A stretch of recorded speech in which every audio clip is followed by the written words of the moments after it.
நண்பர்கள் அனைவருக்கும் வணக்கம். 1999 கார்கில் வார் நடக்குது. அப்போது பயங்கரவாதிகள், பாகிஸ்தானை சேர்ந்த பயங்கரவாதிகள், பாகிஸ்தான் இராணுவத்தினர் பலாயிரம் அடி உயரத்தில் இருக்கக்கூடிய அந்த மலை குன்றுகளில் பதுங்கி இருக்கிறாங்க. அப்போது நம்மக்கிட்ட இருக்கக்கூடிய ரஷ்யாவினுடைய MI-25, MI-35 ஹெலிகாப்டர்ஸ், அட்டாக் ஹெலிகாப்டர்ஸ்லாம் நம்ம பயன்படுத்த முயற்சி பண்ணுறோம். அது அவ்வளோ உயரம் வந்துட்டு போகவே இல்லை. இன்னொரு பக்கம் MI-17 ஹெலிகாப்டர் வந்து போகுது. ஆனால் அதில் அவ்வளோ பயங்கரமான ஒரு ஃபயரிங் சிஸ்டம் வந்துட்டு கிடையாது. உயரத்துக்கு வந்துட்டு அது போயும் பெருசாக ஒன்றும் செயல்படலை, எதிரிகள் மீது தாக்குதல் நிகழ்த்த முடியல. அப்போ நம்ம ஒரு முடிவு எடுக்கிறோம். நம்மளுக்கு தேவைப்படுற மாதிரி உயரமான மலைப்பகுதிகளில் சிறப்பாக சண்டை போடுற மாதிரி ஒரு ஹெலிகாப்டரை தயாரிக்கணும் அப்படின்னு சொல்லி அப்போ நம்ம ஒரு முடிவு எடுக்கிறோம். கனவு என்னைக்கு நிறைவேறுது அப்படின்னு பார்த்தீங்கன்னா இப்போ தான் நிறைவேறியிருக்கு. நம்மளுடைய கவர்மெண்ட் முழுக்க உள்நாட்டிலே தயாரிக்கப்பட்ட பிரச்சந்த் லைட் காம்பேட் ஹெலிகாப்டருக்கு cabinet committee for security final clearance கொடுத்துருக்குறாங்க. 1 இல்லை 2 இல்லை 5 இல்லை 10 இல்லை கிட்டத்தட்ட 156 பிரச்சந்த் லைட் காம்பேட் ஹெலிகாப்டர்ஸ்க்கு கிளியரன்ஸ் வழங்கியிருக்கிறாங்க நண்பர்களே. ஒரு முடிவு, பெரிய தடாலடியான ஒரு முடிவு அப்படின்னே சொல்லலாம். ஸோ கிட்டத்தட்ட 156 ஹெலிகாப்டர்ஸுக்கு கவர்மெண்ட் அப்ரூவல் கொடுக்குறாங்க அப்படின்னா இந்த ஹெலிகாப்டர் மேலே கவர்மெண்ட் வச்சுருக்கக்கூடிய அந்த நம்பிக்கையை அது தெளிவாக வந்து காட்டுது நண்பர்களே. இதில் 90 ஹெலிகாப்டர் வந்து இந்தியன் ஆர்மிக்கு, 66 ஹெலிகாப்டர் இந்தியன் ஏர்ஃபோர்ஸுக்கு. இந்த பிரச்சந்த் ஹெலிகாப்டர் தான் உலகத்திலேயே கிட்டத்தட்ட 16,000 அடி உயரம் வரைக்கும் போகக்கூடிய, அங்கேயே லேண்ட் ஆகும், அங்கேயே டேக் ஆஃப் ஆகக்கூடிய கேப்பபிலிட்டி இருக்கிற ஒரு ஹெலிகாப்டர் அப்படின்னே சொல்லலாம் நண்பர்களே. ஸோ இந்த டீலினுடைய, இந்த கான்ட்ராக்டினுடைய வேல்யூ வந்து பார்த்திங்கன்னா கிட்டத்தட்ட 62,000 கோடி. இவ்வளோ ஒரு பெரிய சிங்கிள் லார்ஜஸ்ட் கான்ட்ராக்டை, ஒரு பெரிய ப்ராஜெக்டை HALக்கு நம்மளுடைய கவர்மெண்ட் அவார்ட் பண்ணதே இல்லை. அதுவும் வந்து பார்த்திங்கன்னா முழுக்க ஒரு டொமஸ்டிக் ப்ராஜெக்ட், இவ்வளோ பெரிய ஒரு ப்ராஜெக்ட் வந்து கவர்மெண்ட் ஓகே பண்ணியிருக்கிறது ரொம்ப ஒரு பெரிய விஷயம் அப்படின்னே சொல்லலாம். ஸோ இதில் என்ன சொல்கிறாங்க அப்படின்னா கிட்டத்தட்ட 8,000 பேர்த்துக்கு இதனால் வேலை கிடைப்பதற்கான வாய்ப்பு இருக்குது. HAL வந்து இந்த ப்ராஜெக்டில் தனியாக செயல்பட போவதில்லை. கிட்டத்தட்ட 250 உள்நாட்டு நிறுவனங்கள், டொமஸ்டிக் கம்பெனிஸ், முக்கியமாக குறிப்பிட்டு சொல்லணும் அப்படின்னா micro, small and medium enterprises அப்படின்னு சொல்லுவாங்க. ஸோ அந்த சின்ன நிறுவனங்கள் HALோட கொலாபரேட் பண்ணி இந்த ப்ராஜெக்டில் ஈடுபட போகிறாங்க. ஸோ இந்த 156 அட்டாக் ஹெலிகாப்டரும் நம்மளுடைய பாதுகாப்பு சூழலை பெரிய அளவுக்கு பலப்படுத்த போகுது, பெரிய மாற்றத்தை கொண்டு வரப்போகுது அப்படின்னு சொல்லலாம் நண்பர்களே. அந்த வீடியோட துவக்கத்தில் சொன்னேன்ல, ஒரு உயரமான மலைப்பகுதி, ஒரு 10,000 அடி 12,000 அடி இருக்கக்கூடிய ஒரு மலைப்பகுதியில் பயங்கரவாதிகள் இருக்கிறாங்க, எதிரி ராணுவம் இருக்கிறாங்க அப்படின்னா அங்கே அவங்களுக்கு எதிரான ஒரு தாக்குதலை ஹெலிகாப்டர் வச்சு நம்மளால் நிகழ்த்த முடியலை. ஏன்னா இப்போ உலகத்தில் இருக்கக்கூடிய எந்த ஹெலிகாப்டருமே அந்த கண்டிஷனில் சிறப்பாக செயல்படாது. ஆனால் இந்த பிரச்சந்த் ஹெலிகாப்டர் வந்து பார்த்திங்கன்னா ஏற்கனவே சிறிய எண்ணிக்கையில் வந்து HAL ப்ரொடியூஸ் பண்ணிட்டாங்க. இந்தியன் ஏர்ஃபோர்ஸ்லேயும் இந்தியன் ஆர்மிலையும் இருக்குது. ஆனால் ரொம்ப சிறிய எண்ணிக்கையில் வந்துட்டு இருக்கு. ஈஸ்ட் அண்ட் லடாக்கில் ரொம்ப ஒரு உயரமான மலைப்பகுதியில் ரொம்ப சிறப்பாக வந்து செயல்பட்டுருக்கு நண்பர்களே. இப்போ இந்த ஹெலிகாப்டரை பற்றின ஒரு சில அம்சங்களை நம்ம பார்ப்போம். இதில் இருக்கக்கூடிய ஸ்டெல்த் ப்ரொஃபைலிங், இந்த ஹெலிகாப்டர் ரேடாரில் ஈஸியாக மாட்டிக்காத வண்ணம் இதை பெரிய அளவுக்கு காப்பாற்றுது. இதனுடைய ரேடார் கிராஸ் செக்ஷன் ரொம்ப கம்மி அப்படின்னு சொல்கிறாங்க. இதனுடைய ஆர்மர் ப்ரொடெக்ஷன் பயங்கரமான ஃபயர்லேருந்து, ஹெவி கன் ஃபயர்லேருந்து இதை ப்ரொடெக்ட் பண்ணுது. அது மட்டும் இல்லாமல் இதில் பைலட்டும் இருப்பாங்க, கன்னரும் இருப்பாங்க. ஸோ கன்னர் வந்து எக்ஸ்க்ளூசிவாக எதிரிகளை தாக்குவதற்கு அந்த மோடில் வந்துட்டு இருப்பாங்க. எப்படி அப்பாச்சி ஹெலிகாப்டரில் இருக்குதோ அந்த மாதிரி. ஸோ அதனால் பயங்கரமான ஒரு ஃபயர் பவரை டெடிக்கேட்டடாக இதில் இருக்கக்கூடிய பைலட் வந்து செயல்படுத்த முடியும். இதில் வந்து பார்த்திங்கன்னா 20 mm நோஸ் மவுண்டட் கெனன் கன் வந்துட்டு இருக்குது.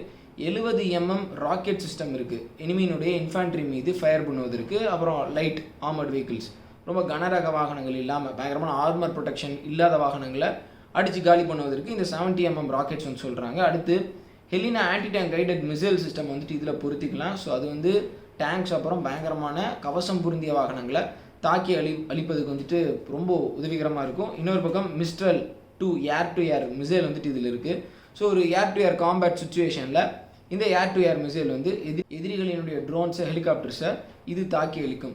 ஹெலிகாப்டரோட ஸ்பெஷாலிட்டி என்ன அப்படின்னு பார்த்தீங்கன்னா இதில் இருக்கக்கூடிய ஏவியானிக்ஸ் அண்ட் சென்சார்ஸ் வந்து உலகத்தில் இருக்கக்கூடிய தலை சிறந்த அந்த ஹெலிகாப்டர்ஸோட மேட்ச் பண்ணலாம். அந்தளவுக்கு ரொம்ப சிறப்பான ஹெல்மெட் மவுண்டட் டிஸ்பிளேஸ் வந்து இதில் இருக்குது. மிசைல் அப்ரோச் வார்னிங் சிஸ்டம் இருக்குது, லேசர் வார்னிங் சிஸ்டம் இருக்குது. ஸோ அதனால் எதிரிகள் இந்த ஹெலிகாப்டரை தாக்குறாங்க, இதன் மீது ஒரு மிசைல் அட்டாக் பண்ணுறாங்க, லேசர் அட்டாக் பண்ணாலும் ஈஸியாக அதிலிருந்து, அந்த பிரச்சனையிலேருந்து இந்த ஹெலிகாப்டர்னால தப்பிச்சு போக முடியும். ஸோ அதான் நான் சொல்கிறேனே, அப்பாச்சி ஹெலிகாப்டர் அமெரிக்காவினுடைய அதிநவீன ஹெலிகாப்டரில் என்னென்ன அட்வான்ஸ்டு ஃபீச்சர்ஸ் இருக்குதோ, தொழில்நுட்பங்கள் இருக்குதோ அது எல்லாமே இந்த ஹெலிகாப்டரில் இருக்குது.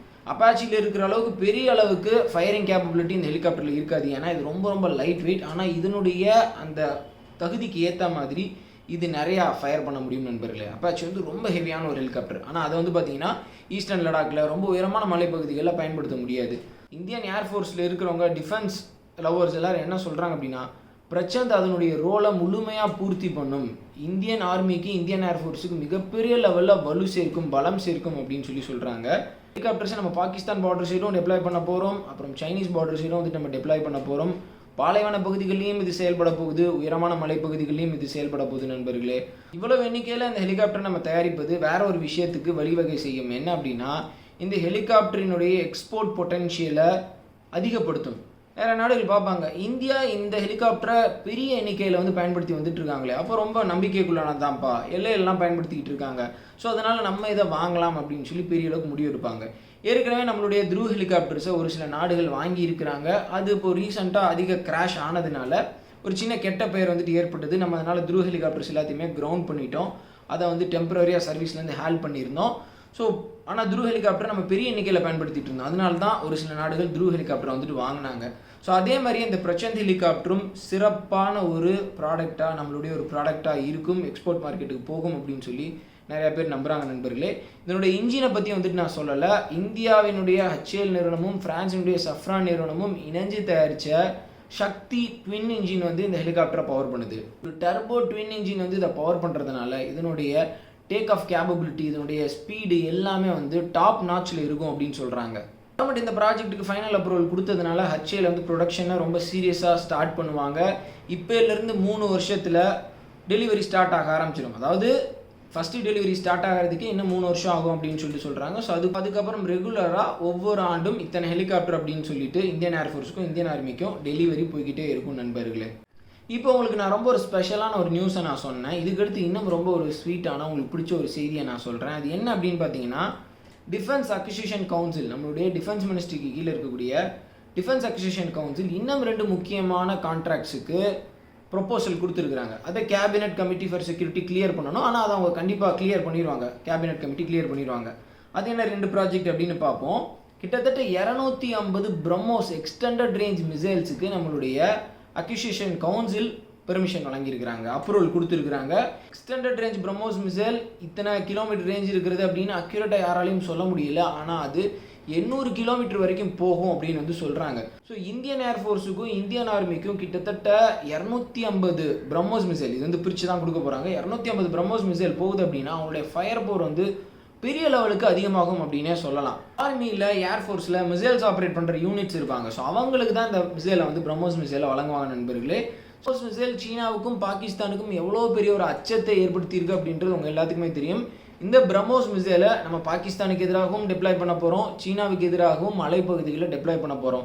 குறிப்பாக சீனாவுக்கு என்ன பயம் அப்படின்னு பார்த்தீங்கன்னா, சிலிகுரி காரிடாரை அவங்க பிடிக்கணும்னு நினைப்பாங்க போர் சமயத்தில். அப்போது சீனாவினுடைய யூனிட் சிலிகுரி காரிடார் பிடிக்கணும்னு நினைக்கிறவங்களுடைய அந்த பேஸஸை, அவங்களுடைய கமாண்ட் அண்ட் கண்ட்ரோல் சென்டர்ஸை அடிப்பதற்கு நம்ம ஒரு பெரிய மிசைல் பட்டாளத்தையே தயார் பண்ணி வச்சுருக்கிறோம் நண்பர்களே.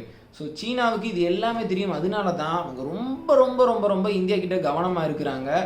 அவங்கள்ட்ட இருக்கக்கூடிய அந்த மிசைலினுடைய எண்ணிக்கை, சோல்ஜர்ஸினுடைய எண்ணிக்கை, அவங்களுடைய டெக்னாலஜி, இது எல்லாமே வேற ஒரு லீக்ல வந்துட்டு இருக்கு. ஆனாலும் அவங்களுக்கு தெரியும் இந்தியா கிட்ட நம்மளை கலங்கடிக்க வைக்கிற பயங்கரமான ஆயுதங்கள் இருக்குது அப்படின்னு சொல்லிட்டு. அதில் இந்த பிரம்மோஸ் மிசைல ஒன்று.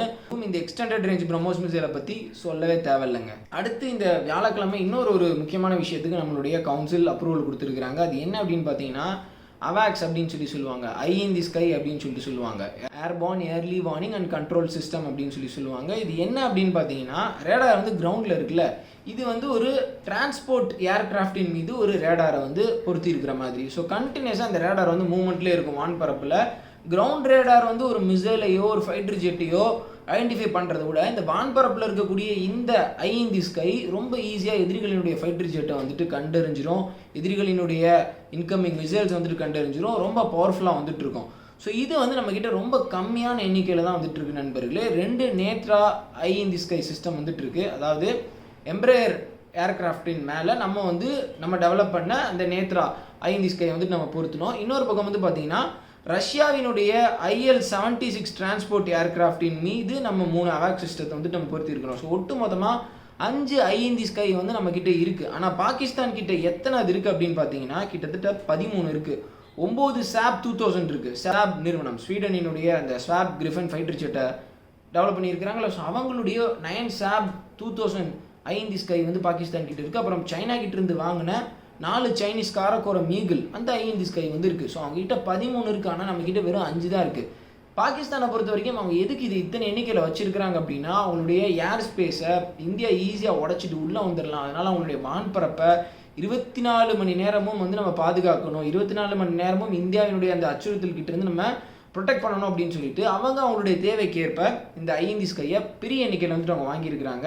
ஏன்னா அவங்களுக்கு தெரியும் இந்தியாவினுடைய fighter jet capabilities, missile capabilities ரொம்ப பெரிய லெவலில் இருக்குது அப்படின்னு சொல்லி இப்போ தான் இதனுடைய முக்கியத்துவத்தை உணர்ந்து இன்னும் 6 ஐ இன் தி ஸ்கை அவாக் சிஸ்டம்ஸை வந்துட்டு வாங்கணும் அப்படின்னு சொல்லி நம்ம முடிவு பண்ணியிருக்கிறோம். இது வந்து பார்த்திங்கன்னா எம்ப்ரேயர் அந்த டிரான்ஸ்போர்ட் ஏர்கிராஃப்ட் மேலே தான் வந்து நம்ம உள்நாட்டிலே தயாரிக்கப்பட்ட அந்த ரேடாரை நம்ம பொருத்த போகிறோம் நண்பர்களே. அதுக்கடுத்து இன்னும் ஒரு 6 அவாக் சிஸ்டமாக நம்ம வாங்குவோம் அப்படின்ற மாதிரி சொல்லியிருக்கிறாங்க. இது வந்து நம்ம அடுத்து இன்னும் நிறைய இண்டெக்ட் பண்ண போகிறோம். அதற்கான அந்த முயற்சிகள் வந்து தொடர்ச்சியாக போய்கிட்டே இருக்குது. இதை பற்றி நான் ஒரு முழு வீடியோ நான் தனியாக பேசுகிறேன் நண்பர்களே. ரொம்ப ஒரு முக்கியமான ஆயுதம் இது. இந்த வீடியோ வந்துட்டு நான் முடிச்சுக்கிறேன். இந்த வீடியோவில் ரொம்ப முக்கியமான டிஃபென்ஸ் அப்டேட்ஸ் வந்துட்டு நீங்கள் எல்லாம் கேட்டு தெரிஞ்சிருப்பீங்க. மறக்காமல் இந்த செய்தியை உங்களுடைய நண்பர்களுக்கு ஷேர் பண்ணுங்கள். நான் இதுக்கு முன்னாடி வீடியோஸ்லேயே நான் சொன்னேன், நிறையா டிஃபென்ஸ் அப்டேட்ஸ் வந்துட்டு பேசப்பட வேண்டியது இருக்குது. அதனால் சேனலோட இணைஞ்சிருங்க. சப்ஸ்கிரைப் பண்ணாதவங்க மறக்காமல் சப்ஸ்கிரைப் பண்ணி பெல் ஐக்கானை கிளிக் பண்ணிக்கோங்கன்னு நான் சொன்னேன். ஸோ ஆனால் திருப்பி நான் சொல்லிக்கிறேன், சேனலோட கனெக்டடாக இருங்க. இன்னும் நிறைய முக்கியமான விஷயத்தை வந்து நம்ம பார்க்க போகிறோம். வீடியோ பார்த்தமைக்கு ரொம்ப நன்றி. ஜெய் ஹிந்த்.